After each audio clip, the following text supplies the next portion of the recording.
What is going on, Toy Fam, and welcome to the Plastic Action UK official podcast, episode 1. I am Ben Piper, aka Project Piper Customs, and here with me, my fellow Confederates in crime, we have Mr. Tom Green. How are we doing?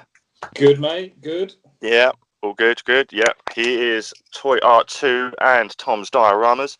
And our captain, Plastic Action himself, Karl Smallridge. How are we, sir? I'm good. You? Excellent. Yeah, absolutely. Now that we're doing this properly, Yeah. we're not used to this podcasting. No, we had to just do all that again. The secret's out, but now we're recording now. Thank God. We can all see it at the top. That's all good. So I thought, as this is our first podcast, we might as well get to know your fellow collector. So we're going to start off, and we're just going to go around and just talk about how we got into collecting, what got us into this lovely hobby that is draining our bank accounts dry and making our spouses and wives and girlfriends' eyes roll in the back of their head. So, all right. So I'm going to hit you, Karl, right there. Yeah. So you're up, my son. Well, I've always been a big action figure collector. You know, when I was a little kid, absolutely loved toys. I was an only child, so I was quite lucky. So I can monopolize. I can monopolize the parents. I started off with Thundercats, of course. Who doesn't love Thundercats? And as an adult, I wanted to sort of collect them back again. You know, have that bit of childhood. So I started collecting them for probably double the price they went for when I was a kid. It really is. Yeah, true. And then just went from there. You know, I went for Ghostbusters. You know, absolutely amazing. I used to love the real Ghostbusters, the cartoon. Yeah. So I remember buying Ecto 1. So and I still have that one. And you know, the rest of them in chair on top. There's that damn chair. That damn chair that sits on top. Yeah. The little swivel chair on the top. That was great. Yeah, no, I've been that one. I wanted to. What I did is I bought one. And then I tried customizing it. So really? I ripped it to pieces and just like resprayed it because it was yellow from how old it was, and all the glass is green, you know, where it should be blue, and it was in a big state. But so I redid all of that, and what was out there, you know, toys wise, because it'd been a long time since I was a kid, you know, a young man that I am though, and.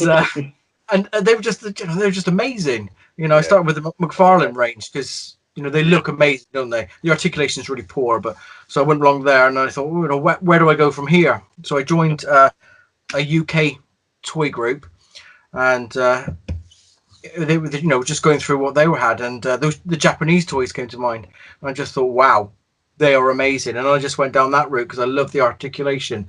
And there was a guy, the guy at the time, he was quite new. He was Simon Hill. And he started taking pictures. So I thought, I can fucking do that. I can do this. I swear that man's been influencing people since the day he started. Yeah, so I thought, well, you know, I can do that. That can't be that hard. Yeah, and I've been doing that ever since. And my collection is always based on photography. What I can use, especially like suited figures. I can just quick head swap. I can use it for anything, and that's what that's what I do at the moment. So, each brand, apart from the SHF, there it is. There it is. See, beautiful. Look at that. See, is that the one you repainted? Well. Yeah, it's the bloody light. It's crap, but you've done a damn good job, though, mate. You brought up the white rim. That was quality. Yeah, it does. Yeah, no, I've got. You can't. I don't know if you can see. There's all the wires inside. So I've got lights in there. I've got to wire up my battery pack, but I resprayed it, sort of redid all this bits on top. You know, put all these here. So it still needs doing, but it's all in preparation for my Mezco Ghostbusters, which will be arriving in the summer now, is it? Yeah. Summer 2025, I think they said. Yeah, if ever. I don't know, I'm not too sure. But it's all in preparation for that. So, yeah. Well, at least our accounts are gonna. Yeah, it's gonna take a big hit for that.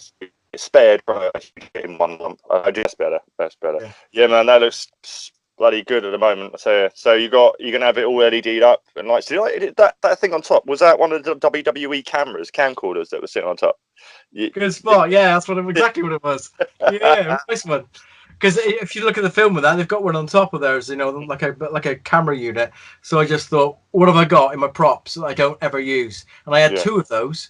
Nice. So I just thought, just whip one of those, bit of super glue, stick them on top, just go from there. Really, So, yeah, it's going really well. It'll be finished by 2025. Just in time for the day. Yeah, just a little bit early, expect, but yeah. Just before they delay them again. Yes, that's so true. So what about you, Tom? What got you into collecting? The '89 Batman film. Oh, nice. Yeah, brilliant. 8 years old. Didn't look much younger than I do now, obviously, but Only 8, you sure? Watched that Batman film, and from that minute on, Batman obsessed. Literally, comic books. I had like the original Toy Biz Batman figures. Yeah. Like the ridiculous black Batman with the pull-out zippy belt on him. And yeah, that was brilliant. The Joker. Yeah, they're like this big out here somewhere. Like, yeah. The biggest hat you've ever seen. And I think I even had Bob the Goon. Oh wow! And the Batmobile that had no roof on it, it was just open top Batmobile. I had all of those, and then from then on, I mean, I was all the way through childhood. I mean, I had the Turtles like Karl, the Ghostbusters, Thundercats. Oh, good. All of that sort of stuff, and then actually you get a bit older, you stop, and then about you find girls, don't you? Yeah. And then, I mean, I was always like still reading the Batman comic books and things like that, and I was always like into like doing the comic book art and things like that. So I was always drawing and stuff like that. But figure-wise, about 4 years ago, I got this from my wife. Oh wow! The Arkham Origins Batman. Oh. And he's still sat on my shelf to this day. No matter how much I rotate the display, floppy joints and all, this guy's still sat up there. It's true. I say he stood up there. On the odd occasion that he hasn't fallen off the shelf, he stood up there. He's a cracking figure, isn't he? No, the sculpture is beautiful. I mean, fantastic. Side. Yeah. Fairly good articulation for a DC collectibles. Yeah, no, fair play. It's only got single jointed elbows, but you got double jointed knees and ankle rocker and I say an ab crunch, but it's kind of not even a crunch anymore. It's just an ab flop, but it's still there. It's got old. It's definitely had its use, but and then it's sentimental I went too. from there. I think I had the Play Arts Kai Dark Knight Batman for a while, and what's that like? I'd never like. They always look like really animated and characterized. Are they all right? I mean, it was really like stylized. That's fun. It was nice until it fell off the shelf and the butterfly joint snapped off. And that was that. And I've just I've got a little Batman collection sat on my shelf, and then I sort of branched out into other DC figures. I had the when they relaunched the New 52. Yeah. They had like some like Jim Lee staction figures. You know, they arms moved up and down, and the legs moved, and that was about it. But I had those sat up there, and then that's when I started watching the toy reviews. And saw one for the SHF Age of Ultron, Captain America and Iron Man. Yeah. And I was like, oh, they look pretty good, but they're quite expensive. But then realised that if I didn't look at Forbidden Planet and actually just imported them from Japan, they were like a third of the price. It's true. It's so true. So I was like, honestly. I ended up getting the Iron Man, the Mark 45, I think it was. Picked that up. Loved it. Then got the Captain America and the Hulk and Thor. There he is. Without a head. I mean, mine had a head, but it was the same, you know. You guys just picky. Oh, the horror. The heads are in the bottom somewhere. But that was it. I started on the SHF stuff. Yeah. And to be honest, I've never looked back on SHF since then. Quality, isn't it? I've had a few Mafex ones, and I like Mafex, and they look good, and they're getting better though, aren't they? The quality. They are, but not. None of them feel as solid as an SHF does. No, yeah. Oh, yeah. Like, I mean, I've got the Mafex Spider-Man, the Homecoming one. There it is. It's got a head now. Amazing. But I mean, I've got the Homecoming Spider-Man, the Mafex, and it's a great figure. It is. But every time I move it, I'm expecting it to break somewhere. On the Mafex one? Yeah. Yeah, that's the same any with mine. SHF I pick up, yeah, there's never a worry about anything happening to it. You can do what you want with it. Yeah. And it's going to hang, it's going to hold in there, Yeah, the ratchet system, there's a little ratchet system on those legs, and it's mine. Literally, it's like notch. Oh fuck! Thank God it didn't break. Notch. Yeah. Yeah, the Every time. Yeah, big time. Yeah. And it's like, oh, this is it. This is any day now. Any day, it's gonna go. It's gonna go. So, shit! I made the pose. They're just like that all the time. Whereas SHF is just solid build quality all the way. I've never had an issue with an SHF. Never had a QC problem. Never had a joint break. Even a wrist, never even had a wrist peg break. So that was it. SHF. That's lucky, isn't it? You're lucky. That's the only problem with Mafex was obviously their naked was their quality control, and like I say, they are getting better, especially with their face printing and all that. The face print, but again, I think the face printing is still not up there with SHF. No, yeah, I mean they always look. Even the new John Wick that I know Karl's got. Yeah, looks slightly. The face printing looks good. It's the colour. I mean, it's a nice figure, but yeah, I get what you mean. It's just something about the colour to it. It's just a little bit. It looks like you're jaundiced, doesn't he? Yeah. Yeah. Good. He is the boogeyman. Yes.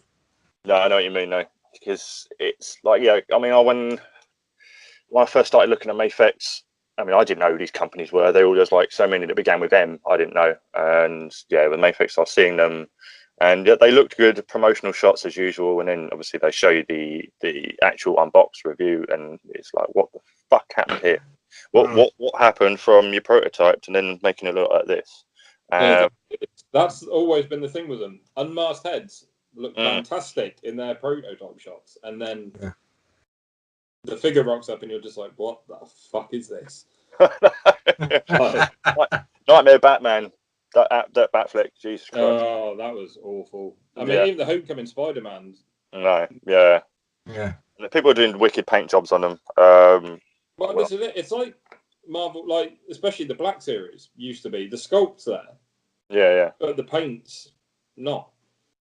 It was all over the gaff. It just, they never really had I always thought with you're under one company, Hasbro and Marvel Legends, and there is a complete stark contrast in how they're put together, and it's like, surely you'll be using recycling pieces from somewhere, but obviously you want to make your own sort of feel and shit like that. But if you've got some techniques going here, apply them to your other line, and I mean, the Black Series now, in fairness, the Black Series is superb face printing. Compared to, even when you compare it to like SHF.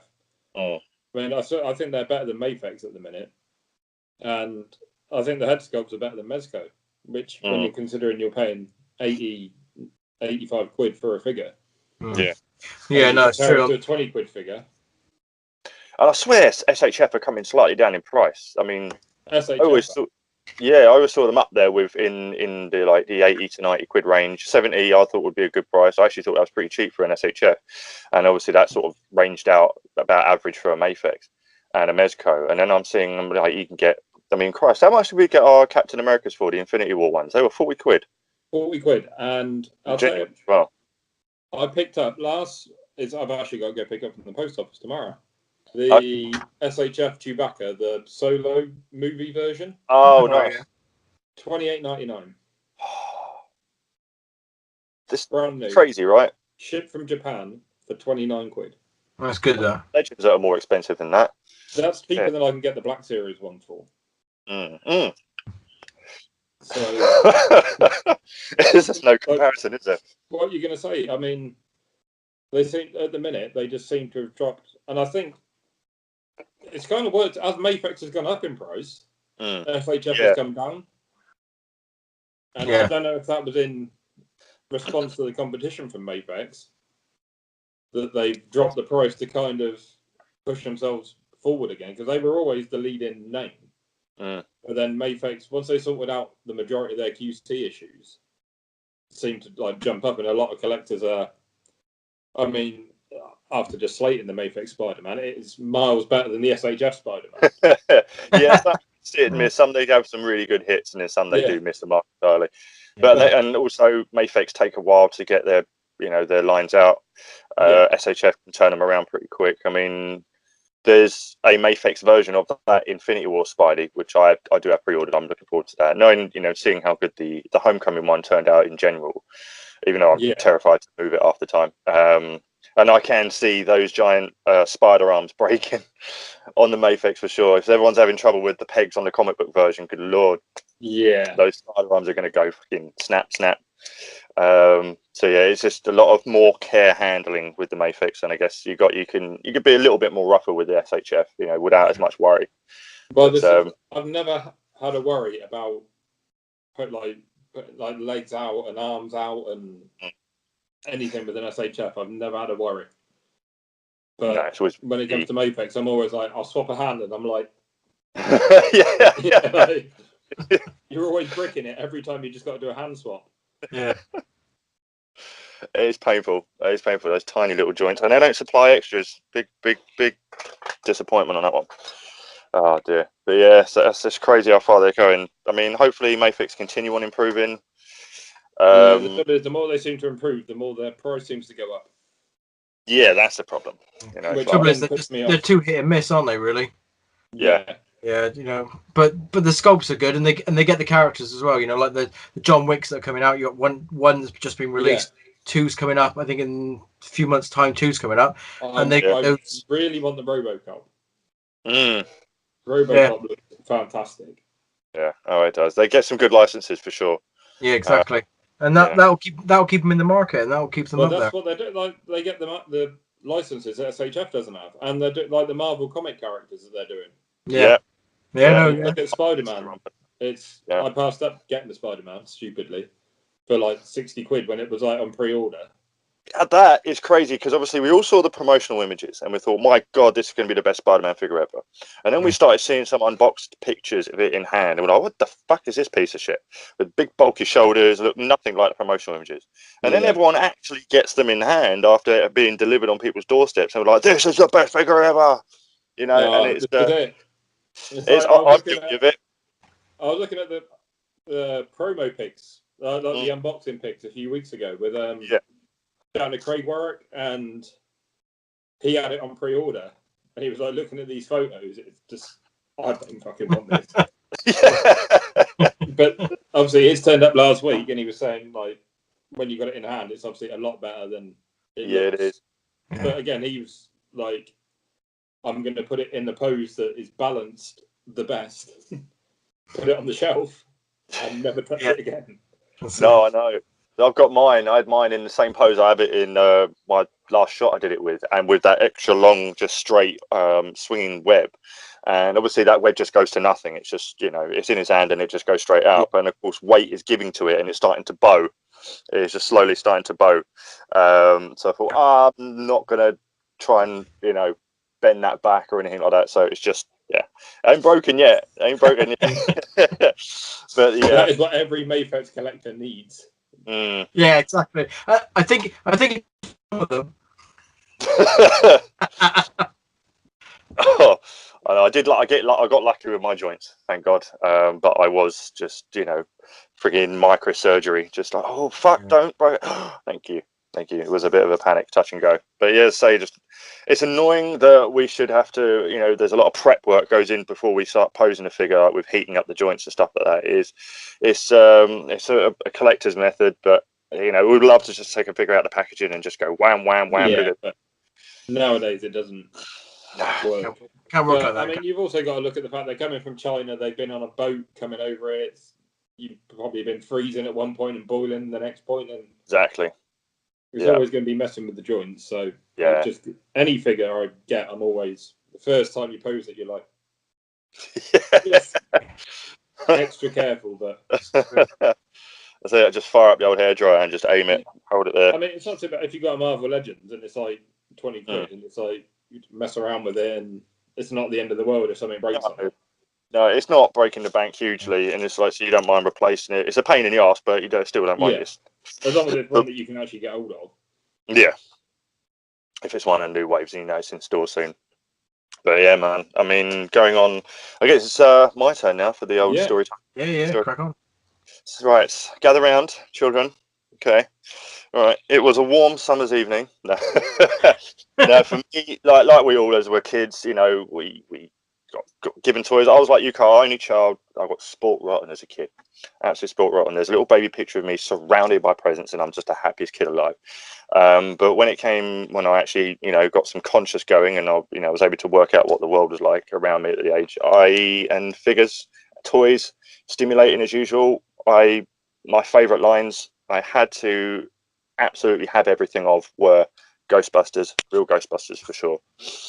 Teenage Mutant Ninja Turtles, those two were my absolute jams. And later on down the line, it ended up being Power Rangers. Everything else that I liked, I had sprinkles of. Yeah, look, going to your face.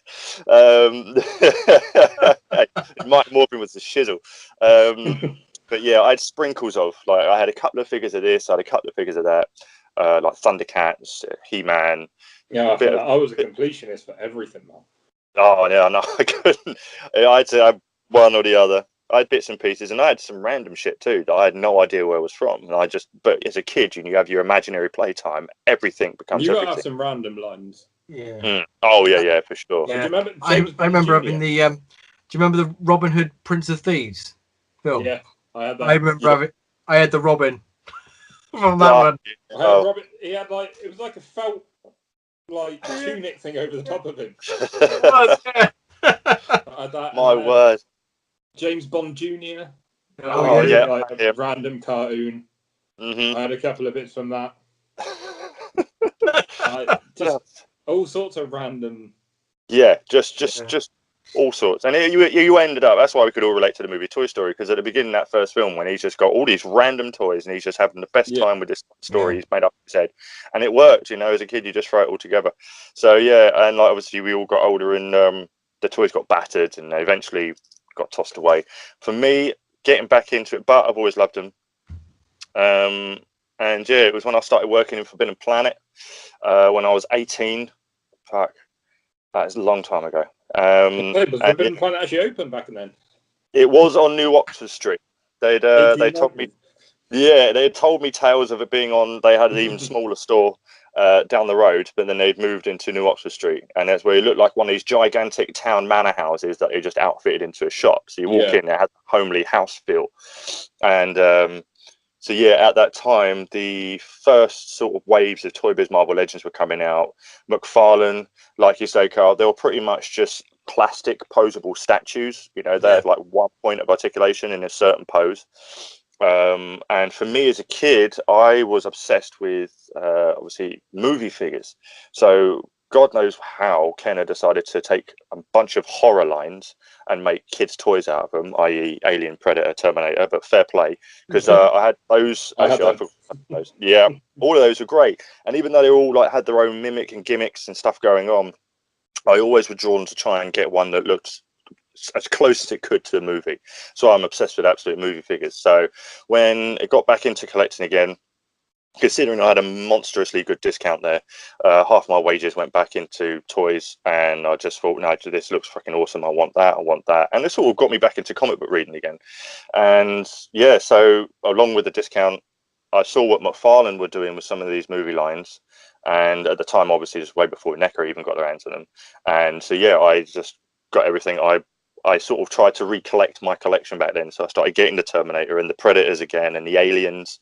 And then the Marvel Legends just took over as best they could. So, and I think I started in wave 3 of the Toy Biz Marvel Legends, and I tried to get back in what we had. There was little ones floating around. There was a black suit Spider-Man that I kept in my stash drawer, and you couldn't get that for love nor money. And I still never bought it. I still never bought it. I had it stashed away, and I still never bought the bastard. It's probably still in there. Yeah, hidden. I know, right? Yeah, because then we moved to Shaftesbury Avenue, and we had this. I don't know if you the gigantic Enterprise from Next Generation that hung in the ceiling. Me and like 3 others had to walk that thing across the damn street into the new store. So you had all these random people looking at us. But yeah, we moved. It looks so cool. Oh yeah, for sure. We were rock stars, baby. Yeah, so I was on the till department, got up stashes, and then I moved into the comic section. And obviously then my collection built up. Everything. I was obsessed with Daredevil, Batman, name it, Walking Dead, and just buying up as much as I could. And eventually, after 5 years and getting fired, the collection sort of stopped. Yeah. The collection sort of stopped, and the collection actually then I ended up selling bits and pieces off. And what got me around, that was wave 1. It's like a roller coaster, my collecting story. So after that, weren't really into figures, and the comics reading died too. I never collected any more after that either. Just got on with life, working, and then it got to, when was it? 3 years ago. Don't know why, but my love for Predator just reignited. Can't remember what it was. I was seeing stuff on Facebook. I think I watched a movie recently, and I just got into a Predator vibe. And I thought, you know what? I could really do with just a bit of merch. So I looked up who was doing the Predator figure at the time, and I saw Necker's line, and I thought these look fucking awesome. And that I had to buy one, and I have it here. The first one I bought from Forbidden Planet is the AVP Scar. And even though the movie wasn't great with the bad acting and the PG rating and shit, there were some moments which are kick-ass. This dude, to me, is the epitome of fuck you, right? Because not only is he honouring the original movie with sort of a representation of the original mask, the badass shoulder cannon that's like just gigantic, and double-length fucking claws. Double length. So when these appeared in the film, I was like, oh shit, do not mess with this dude. And the figure is an absolute beast, and I absolutely loved it. The control panel opened, and I was blown away by everything it could do. And I had no idea figures had come this far, to be honest, with the double joints. Even though I'm just looking now, and this is it a double? Yeah, no, it's double. So yeah, I was absolutely blown away by the sculpt and the detail, and for the price point, and I was sold. And I was like, okay, cool. And I was like, ooh. Let me go back and see if I can get figures from the first film. And I'd seen they were old. And from then it was a mission, man. I just wanted to get every single piece of Predator merch that Necker had ever done. I was going on eBay. I was searching high and low. And that, for me, is how it all started. And I ended up in the black hole. Because first of all, originally, I had my display worked out in my head. I just have one from Predator 1, one from Predator 2, some from this dude from AVP. I wanted at least one figure that represented each movie. And then I realised how all the different other ones they did, like the cloaked Predator, the high heat vision Predator, the unmasked one, the battle damage. I was like, oh, Predator is just, that's a deep hole to fall into. Yeah, and then I saw Alien, and I was like, oh no, in my collection I'm going to need, I need more room, man. And it just spiraled out of control. And I swore I would not start collecting Marvel Legends because I knew if I did, I wouldn't stop. And that didn't stop me anyway. It didn't stop me anyway. And then of course I then started getting into the import, looking into the import side of things. And my first SHF, after eyeing up SHF for ages, if I can delicately bring him down from the display shelf, don't fall over, is, you can cringe now, Karl, you can cringe. I managed to get my hands on the only one I could of the SHF Power Rangers line, and at the time on eBay they were all going for like a sick price of 40-50 quid. And within a couple of months of getting this dude and my money had replenished, I was like, right, let's go for the others then. And then no, 100, 200, 300, fuck. So I thought, okay. I got to admit that the SHF Power Rangers, they are a brilliant line. They look amazing. It was the original toys they were. Do you remember the original Bandais? Yeah, they were that's horrendous. one of the They had a flip front, didn't they? Do you remember that? Yeah. I was a little bit too old for the Power Rangers when they came out. And they were horrendous. And you just thought, no, I'm not having that. Mate, it was completely just, they weren't great, put it that way, at all. Let me get back to view. Where are we? That's it. Got you back on that. Yeah, they weren't great at all. It was the Zords that sold it for me, really. It was the Zords. Okay. Right. So after realizing that he had the most accessories I've ever had in an action figure, it's crazy. I realized on that point I have to keep these import figure boxes. So, and that's where all the room took up. Realized I'm going to need a shitload more storage space, and then the collection just blew up from there. Started getting into more NECA, and then diving into a little bit of Mezco, Mafex, and yeah, you name it. What is it? Is there a line? Is there a line that you haven't bought yet? Because I think I've never had a Storm or a Play Arts Kai, but I do intend on getting a Storm at one point. I haven't had a Storm. Yeah. I can't think off the top of my head of anything else that I haven't had at least one of. I've not had Soap Studios yet. Oh yeah. Yeah. And only because mainly because they look shit. Yeah, the head sculpt looks fucking awful. But the bodies don't look too bad though. And they've got some good lines there, but I can't stand that head with the neck. Do you know what I mean? All in one. They look shocking at the minute. Yeah, they do. They're fucking ugly as well, aren't they? So I haven't had a Soap and I haven't had a Storm. I'm trying to think if I've even had a McFarlane at any point. I don't think I've had a McFarlane. But yeah, apart from like 3A and stuff like that, I mean, I'd love to get into more. I was against soft goods for ages. And I just thought, it just didn't work. Oh, that's the best snapshot in the world. Oh, it's great. You look so fucking happy. Thanks for that. my work face. Yeah, that's a Monday face for sure right there. Yeah. Oh, damn. Yeah, I always thought the soft goods just didn't work on the scale of figures that they were trying for Mezco and that, and I thought the soft goods only worked for the hot toys, and I was like, well, why are you sacrificing articulation? And I was just, avid that I weren't ever going to buy one, and then I completely flipped. I love soft goods now, especially with the posable capes, and the capes is what turned me for sure. Those shitty plastic capes are doing my nuts. Yeah, the plastic capes are generally shocking. The coats. You get the long brown coats, and you said you did a turtle shot, didn't you, of one?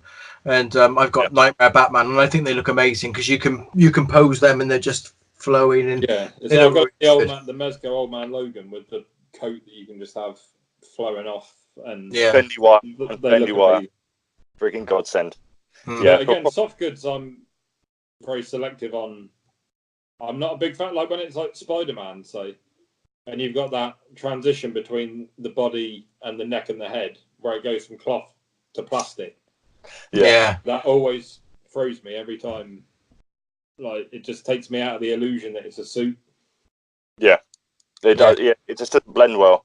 That's what I've got a feeling. Everyone's starting to show pictures of the Mezco Homecoming that's just dropped. Yeah.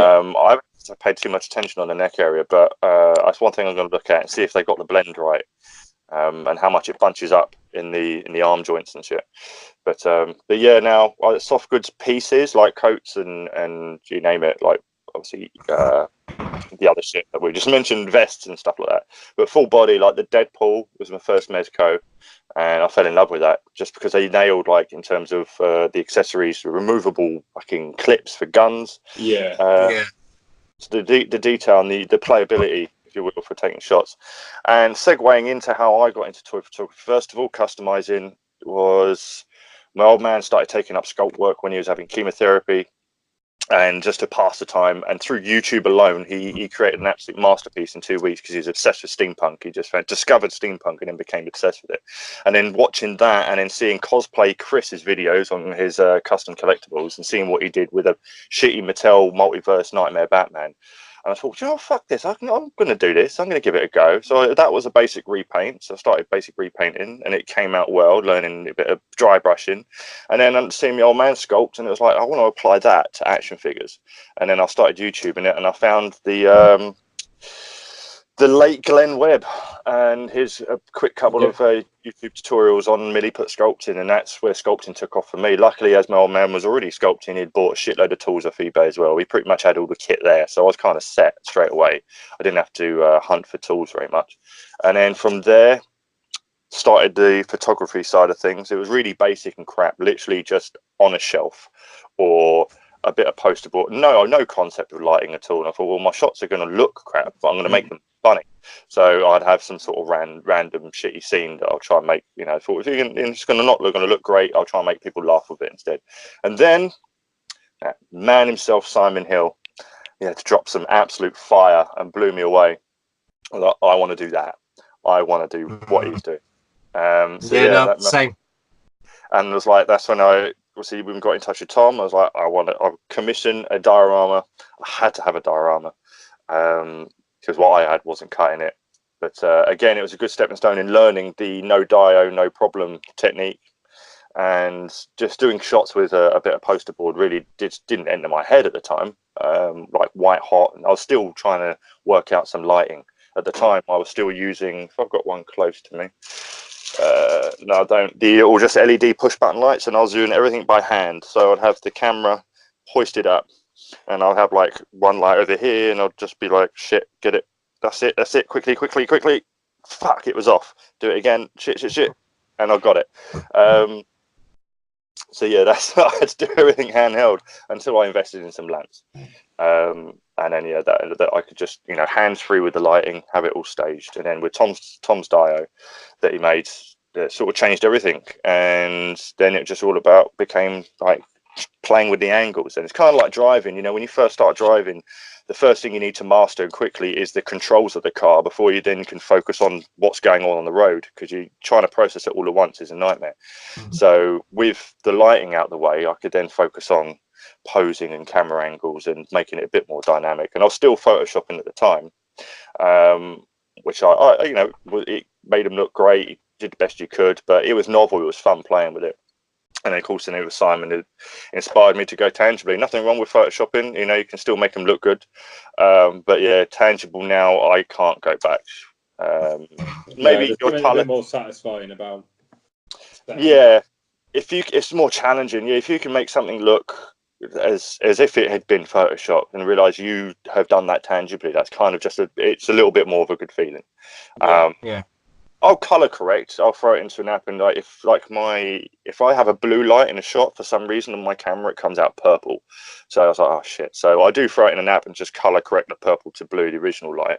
To brighten up a little bit if it's come out a bit too dark. For some reason, as I was telling Tom, every time I do a shot, put it on my laptop, comes out how I light it. As soon as I get it onto my phone to post, it then goes dark. Yeah. It happens that way, doesn't it? Yeah. So I'm like, for fuck's sake. So, I'll have to, the high quality, when you throw it onto an app, it always degrades in quality slightly. So a little bit of a boost of sharpness to try and get it back to what it was. Little tinkering like that's fine. But yeah, and it's just been on it from then on. I've had periods like we all have where the ideas have just stopped. Yeah. It's not even inspired by what you got. And I'm not saying. Around now and all. There we go. Yeah. There. Boom. So yeah, from then on, it's just been doing it over and over and just trying to do the best I can, playing with camera angles like we all have. But I had to ask so many people in the community, and I was just happy the amount of feedback I was getting, just little tricks. How do you do this? How do you do that? And Simon's always, and that's why I had to start chatting to him. I had no idea Simon was English. For ages, I was convinced he was American. I was convinced that man was American. Because as soon as I joined the ACBA Facebook group, and I learned through Al's Figures, watching Al's Figures diorama videos on YouTube, and then the first video of his I watched was a rant about a competitive Facebook group that were trying to say that ACBA, I remember that video. That video, yeah. And I was like, ACBA, okay, I'll go check them out. And then, yeah, my mind was blown into what was possible. Yeah, that's exactly how I got started in it. Yeah. I was finding... I remember I was doing shelf shots, just figures on the shelf, and I had the Mezco Batman, the Dark Knight one, back before Mezco was cool, and then I sold it for nothing. But I had that set up on the shelf, with the cape flowing and everything, and I was like, "Oh, this is awesome!" And then I found the ACBA tag, started looking at the photos on there, and then was like, "Oh, there's a group." Joined the Facebook group, and unlike you two, I didn't gravitate towards Simon Hill. I went for Brandon, Posable Productions. Yeah. Because he was doing a lot of stuff, and he still does, with the animated Batman figures. Yeah, man. Yeah, that his panel shot of Alfred Pennyworth dusting the Batcave, one of the best shots I've ever seen still to this day. And I remember I was speaking to him when I first started, because the first shot I put up was an animated Batman. And I got chatting to him because there weren't many of us using those figures. I mean, they're still out now, but he was and still is the master of doing those figure shots. Yeah. And I got chatting to him, and he was giving me some advice. And even to this day, if I'm stuck on a shot, I will generally send him the shot and say, "Where the fuck is this going wrong?" And he'll fire me back some pointers, and then I'll go from there. Yeah. So that's it, man. To this day, he's probably still my biggest ACBA inspiration for what he's done. Good. He doesn't post regularly, but when he does, it's normally pretty much gold. He's, especially lately, he's kind of died off, but when he comes back, he always brings the fire. Every time he comes back, it's a killer shot. He's the Marlon Brando of ACBA. You know, he only makes one movie every 3 years. In the background and then just throws a bit of fire and runs away again. He wins an Oscar every time. But every time he comes out. It's basically, he got me into it, and I've dabbled with a bit of Photoshop here and there, and occasionally I might use it. Just if I'm not taking a shot that seriously, I just want to jazz it up, I'll use a little bit of Photoshop. But generally, I try and do it tangibly. And with the diode, I got into the diode for the same reason. Actually, the one about that diorama. Again, from being a kid and watching toy adverts. Yes. The kids on the toy adverts are playing in these like big cities that are built like, and obviously we just had to use our imagination for that. Or cardboard shoeboxes. Yeah. But on the adverts, they had it all. Like they had the building set up, and it was since seeing those adverts, I was like, I want all of that. That's what I really want, is to set up a whole thing like that. And that's why I like doing it tangibly and build the dioramas, because I like having something set up in front of me. Yeah. That I can see. And I'm the same. How I see it is how it's presented. Yeah. You take a photo, and you know if someone came and looked at what I'd taken a photo of, as long as they went down like that and looked through a little lens, they can see the same thing, you know? Yeah, that's a good thing. Taking a photo on the kitchen table and then putting a background on it and effects, and there's a lot of skill in what you're doing there with the photoshopping and making it look good. Yeah. But I prefer making it look good in person. Yeah, for and sure. Trying to work around the limitations of doing that as well. Yeah, it's actually, if you find something, how the hell am I going to pull off this kind of effect? Or this, this thing, like with having something up in the air, having flight stands and being able to hide them. Or one trick I've used, which is the glass technique. I've used the glass technique to illuminate something without having the light obviously there. If it's a ground light, then I'll use a glass technique and I'll illuminate that way. Have it hoisted up and all the light underneath, and that's fine. But to actually use the glass technique to make it look like something's flying, I've yet to try that one. So I'm still learning on that trick. But no, your recent one you did was, you pulled it off pretty well, Tom. The cap, apart from I got the focus really good. off. What was that? Sorry, I missed that bit. I got the focus off. But then again, that's kind of not to get reflections. That I kind of forgot to check the focus before I took the shot. But it's an absolute bitch, because moving away from phones to an actual camera, it's good that not everything in the background's in focus. You can choose what you want. With a phone, literally everything is in focus. But then trying to concentrate and make sure that everything is the way you want it, and then you realise once you've taken the shot, think, yes, this looks good in my little viewfinder, and then get it, and then it's like, oh, fuck. I had to do that with my latest Spider-Man. And my first shot, he was actually looking at the camera, and I was more concentrated on making sure the stand was hidden behind the paper. And I was happy that it was all hidden. I just completely forgot about the head, and it's like, click. And then I sent it over to Simon to see what he thought, because he'd recently done one with the bust. And then he said, he pointed out and said, like, best to have the head looking out, so he's looking at what he's web swinging. I was like, fuck yeah, of course. And annoyingly, I was really happy with how that first shot came out. So I was like, oh bugger, I've got to try and do that again now. I had it all set up. I hadn't taken it down. Yeah, so that is the biggest bit of advice there. Don't take your setup down. No, which exactly. is what I did with the Catwoman shot. Yeah, definitely. Don't take your setup down until you've checked it. Or when it falls down. Yeah. Yeah. Can't tell you how many times I've wanted to just pick up my whole set and just throw it away, like literally just throw it across the room. Yeah. Because I've got like long praying mantis arms, and I'm using your bit of advice, Karl, with the tweezers, because I saw that on the website. Yeah. When definitely. something just falls over in the middle of the set, and I'm like, oh god, and then kaboom. Yeah. There's actually in my latest toy setup with the panels, in the time lapse portion that I'm filming to the side, obviously it's all real time and I speed it up, but I just let it record and I'll just edit out the portions which to just condense it down. There is one part of that, I think I've still got it, I don't think I've deleted it yet, where I'm adjusting it and the whole thing just comes tumbling down and I'm like, shit, fucking bollocks, fucking prick. It's a full on Tourette's. And Never get it set up looking as good as well. Yeah. No, you can't. It's like, I was so happy. You're so happy with how it was before. Yeah. And oh shit, yeah. The collapsing set, classic. Absolute classic. Definitely. But yeah. Alright. Okay.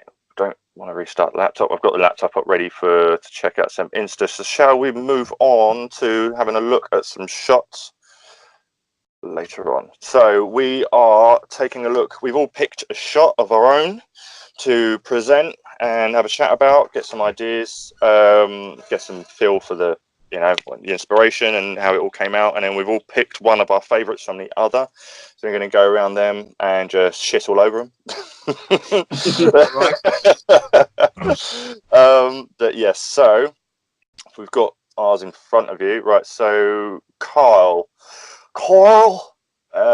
hit us with your one, mate. Well, I picked the John Wick. My latest shot, so it was the John Wick. Yeah. Brand new figure. I love to, when I get a figure in hand, I love to just go over it and, I want to pose it. I want to get a shot of it. So I just thought, famous, what could I do with John Wick? What's the first thing comes to mind? Like, surrounded by people and he's just going to kick ass. Yeah, man. And that's what I decided to go for. Yeah, it took me absolutely fucking ages to get that face right. He looked so yellow. Oh, really?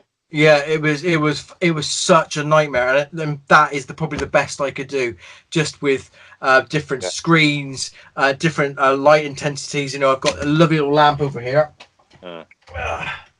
and with this one, and you can change sort of the brightness, and you can change sort of the color of it. Yeah. Oh, yeah. I see. Yeah. Yeah. So so I was using that to try and sort that out. I think if I can get that sorted. So yeah, and it just took those Gucci ones that go straight to the PC. So I take the memory card out, I plug it into the PC, and I load it back up. And I look at it and go, "Oh fuck, that's off." Back over there, adjust that, and then come back, take a shot, come back, and I end up about 100 shots later. I'm thinking, for fuck's sake, and I've got bits of tissue paper, just trying to get him to look like he's not fucking got a problem, blood problem. Makeup. Where's makeup? But I don't think I did too bad. I wanted to make it. No, that blends really nicely. Yeah. And I think the hands are slightly off. If you look at the figure, the hands are slightly off from the color from the wrist. Oh, I see. I don't know if you can tell. You can probably tell better from the picture, but is you a gap you're on about, or is it the color? The actual the peg is different color than the hands. Oh, right. I see. I actually can't notice. It's slightly off. I can't notice it in the picture. Yeah, I honestly can't notice in the shot. I see what you mean about the head, though. Yeah. You did a damn good job in getting that to blend, but it's definitely. If I know we are worst critique. I mean, we no one will be a better critic of our work than us. But honestly, from the shot I've got it up here, can't notice because the peg, you got the shirt cuff right there, and the pegs are barely visible. And you can see the pegs are slightly. I think it's because the filter I used. slightly more red than it actually does in real life. The peg's actually not a bad color. It's the hands are very white. Gotcha. And he's quite anemic anyway, isn't he? But yeah, but I mean, even the face, the way you've got the shadows casting on the face, kind of blends it all together. I used the backlight for that. I wanted it to be interesting. I wanted that contrast in his face rather than a bland, a shot where you just don't get that feeling. I wanted it to spill on one side and just sort of come across his face. Yeah, not literally. No, there's certain Facebook groups for those kind of pictures, Karl. I believe they are. I wouldn't know myself, but I'm sure Tom put a link up. I just heard about them. Rumors. Hashtag rumors. Yeah, I think someone invited me to one. I can't remember who invited me. Yeah, Tom said. So and I used. I've got a Bratz. I think it's a 118 scale car. So it's quite small, but I put that in the front, and I have a Ducati Monster 112. Love my motorcycles. And so I put that in the front just so as you're looking through it, it gives that depth of field. It gives I thought it gives you like 3 stages. You've got the stage right in front of the camera, which is your vehicles. You got your characters, and in the background you've got just the wall dials that I've got. And I just thought it made it interesting. It was a simple shot, but I love the simple shots. The action shots are amazing, but I like the dramatic poses. I like that. That's sort of. I'm the same. I like a simple shot done well. Yeah, can be so effective. Yeah. And with your one, Karl, it's like the car and the motorbike is sort of framing John right in the middle. Yeah. Well, he was going to be the main focus because it was the new figure. So I didn't want to detract from that. I used 2 Kingsman figures. I think if you see on the left hand side of the pictures, there's 2 Kingsman. I did a head swap because I didn't want the whole Kingsman to take over the feeling of the shot. I didn't really go, so it's John Wick versus Kingsman. It wasn't going to go down that road at all. I just wanted it to be focused on the one character. But those Kingsman suits are awesome. The articulation's amazing, and they look brilliant. So that's why I use them. For sure. So you've got the Captain America head, which looks like it fits nicely on there. That actually goes really well. The cap head. Yeah, it's not too bad. He looks a bit bulky here. I think his neck. I could use probably a bit more blue tack to make it a bit higher. But from that distance, and because he's slightly out of focus, it was fine. Yeah, and I was happy with that. I used Chris Pratt. Is the Star-Lord. I used his head because it's just brilliant, isn't it? He's a handsome bastard as it is. But so he looked great, and of course the skin tone just blends really well, and he looks quite healthy.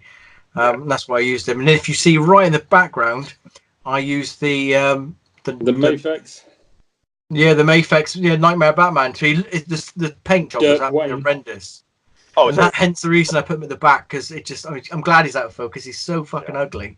It's unreal. What suited body did you use with Ben Affleck's head on it? That was a DC. What was it? Harvey Dent. That's it, Harvey Dent. Not that I know my toys or anything, but Good man.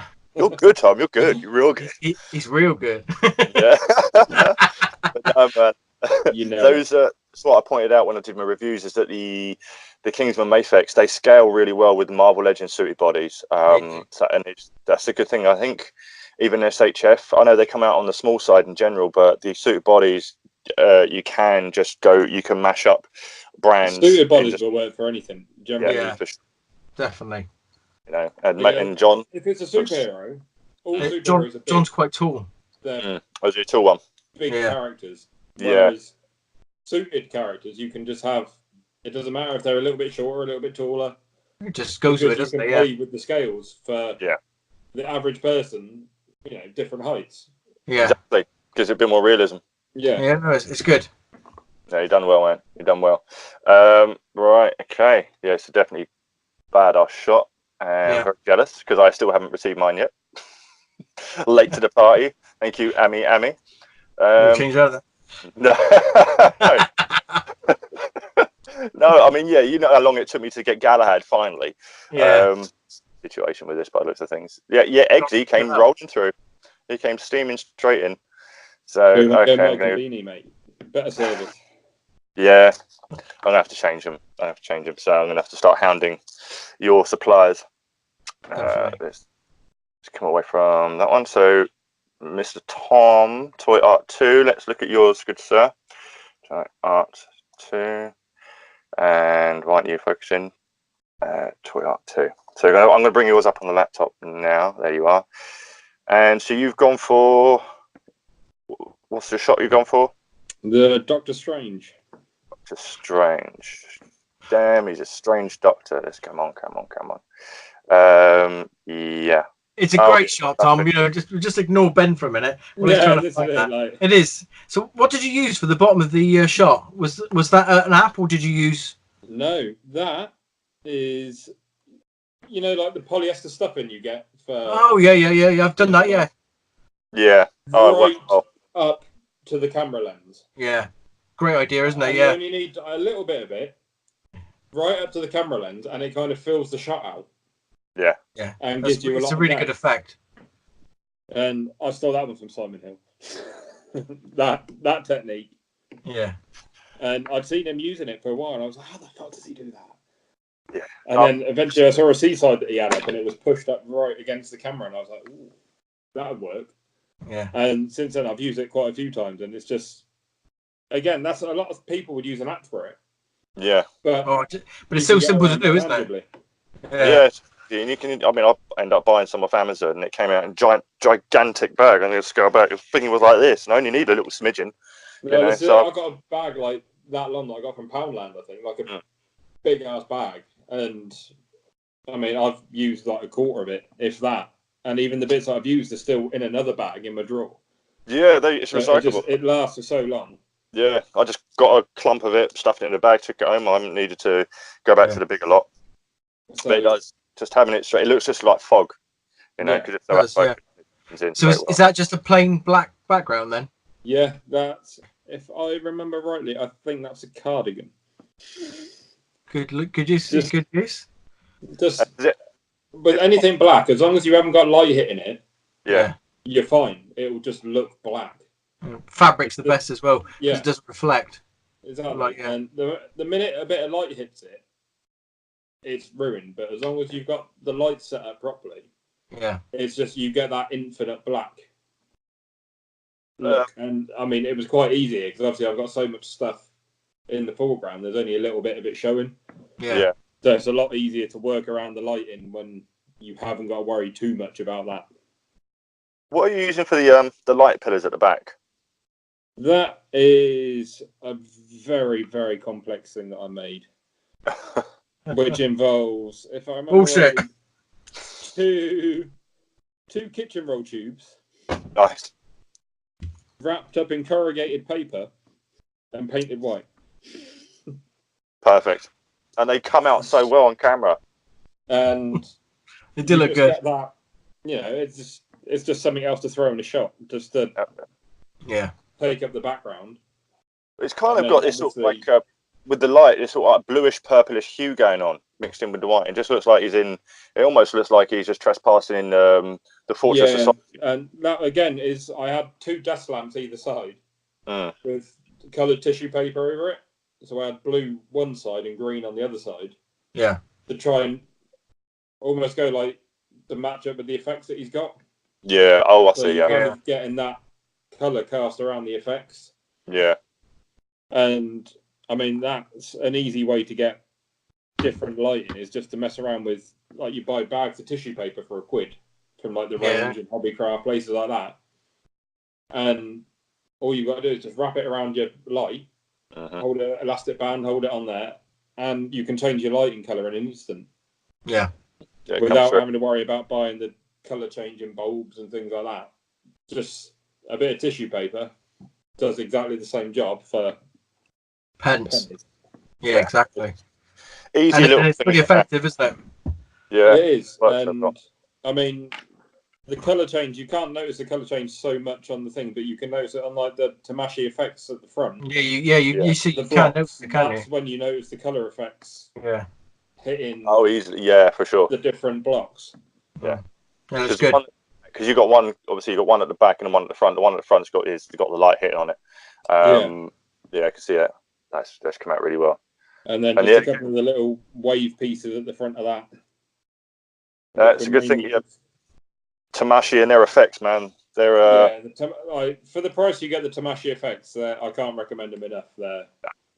They're so handy to have, and they come in handy for so many different sort of shots. Yeah. Easily. The way I've used, especially the exploding rubble piece there. I've used that more than anything else, I think.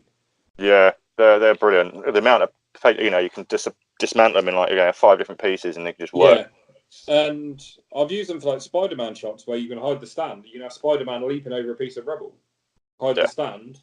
Yeah, it's good. It's good for that. And and there's portholes in the back of them as well, so you can even elevate the piece itself. Yeah, like both of those are up on the Tamashii stands, plugged in there to hold them up. Yeah. And I mean, there's a third one at the back. You can't really see it, but it's between obviously the effect on the right hand side and the green effect. There's another one at the back just to kind of fill up that gap. Yeah, there's not like such a. Yeah, you can just see it. Yeah. The cape flows on the left hand side. The cape kind of flows out and takes up that space. Yeah. But you want to try and get a sense of symmetry with the shot, and I didn't want a big black gap on that side when there isn't one on the other side. So that it's only subtle, and you just put it in the back, and you don't notice it. Yeah, but it takes up that gap, so you haven't got a black. Just see it there, can you? Yeah. Yeah, just there. Yeah, it looks really good. It's really good. It's not something you can straight away, but if it wasn't there, it would stand out. Yeah. So yeah, because you just have a black void there. Yeah. So and that's another thing I learned from Brandon. In fairness, is symmetry. Yeah. That's what you want in a shot. Is you want to look at it and you don't want anything to stand out more than what you want to stand out. Like in this, I want Doctor Strange to be what you look at. If there'd have been a big black gap there, your eye would have been instantly drawn to that.